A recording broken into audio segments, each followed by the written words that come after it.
Kebakaran sumur minyak ilegal di Musi Banyuasin kembali terjadi tepatnya di Desa Keban 1 pada Sabtu sore kemarin. Tidak ada korban jiwa dalam peristiwa ini, namun sempat membuat heboh warga. Sumur tambang minyak ilegal Balin lagi temutung pada Sabtu 4 Juni 2023 di Desa Keban 1, Kecamatan Sanga, Desa Musi Banyuasin. Diduga kemutungan terjadi akibat ledakan gas yang berada di jeru sumur yang akibat ke material batu ngehantem pipa penyulingan sehingga terjadi ledakan. Sementara pemilik tambang bernama Leo Chandra, warga desa Terusan, langsung ditangkap unit pidana khusus Polres Musi Banyuasin.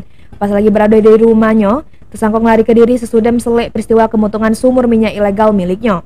Beruntung tidak ada korban jiwa juru peristiwa ini, namun peristiwa tersebut sempat membuat kepanikan warga sekitar. Kak, itu mana apa Cak terbakar sumur? Ya, mungkin karena semburan batu. Semburan batu. Iya. Sudah berapa lama usaha sumur ini?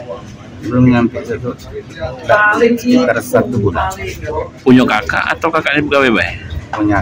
Punya kakak. Adapun kronologis dari peristiwa ini terjadi berawal pada hari Sabtu tanggal 3 Juni 2023 sekira pukul 12.15 saat itu di TKP yang mana Saudara Leo Chandra bin Hastari sedang melakukan kegiatan pengeboran sumur minyak secara ilegal.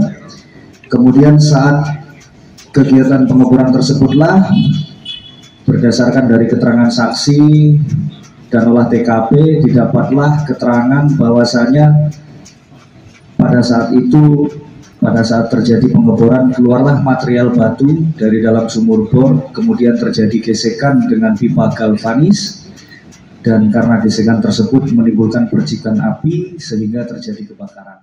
Ruzi Iskandar, PAL TV.